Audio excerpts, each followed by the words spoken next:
দোকান আসে। এবার আমি বললাম তাহলে এক কাজ করো, সিঙ্গাড়া বানাই কিছু, কালী পুজো দোকান টোকান তো দেয় সবাই, তাহলে আমরা একটু সিঙ্গাড়ার দোকান দিয়ে দেখি কেমন চলে আর কি।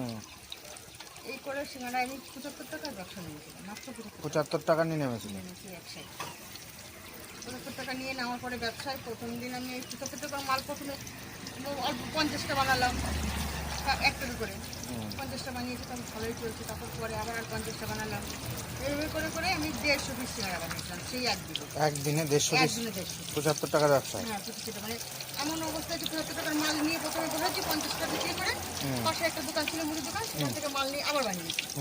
এবার লোকে বলছে হ্যাঁ তার মধ্যে কিছু খেতে মানে এমন অবস্থা হয় 50টা সিঙ্গাড়া মানে কাড়াকাড়ি লেগেছে, কাড়া ছেড়ে কাড়ে দেবো। আচ্ছা, এইভাবে করে মানে তোমার টেস্টটা ভালো, হ্যাঁ খাও। টেস্টটা ভালো, খাবে তো খুব ভালো লাগে তো নিয়ে হ্যাঁ দেওয়ারও।